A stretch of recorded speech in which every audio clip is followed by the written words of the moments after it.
Telangana CM Revanth తనదైన శైలిలో దూసుకుపోతున్నారు. సీఎంగా బాధ్యతలను స్వీకరించిన తర్వాత ఆయన వేస్తున్న అడుగులు ఆయన రాజకీయ పరిపక్వతని స్పష్టం చేస్తున్నాయి.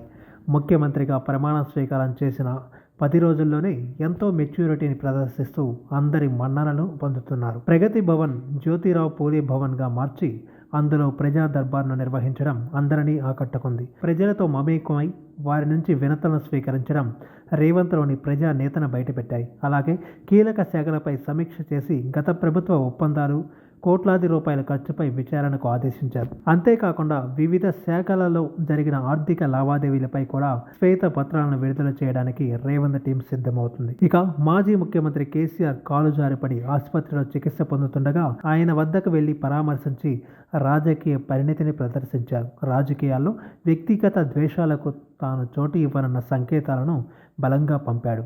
పార్టీ కింది స్థాయి కేడర్కు కూడా అదే సిగ్నల్స్ పంపి గ్రామాల్లో శాంతి భద్రతల సమస్య తలెత్తకుండా చూశారు.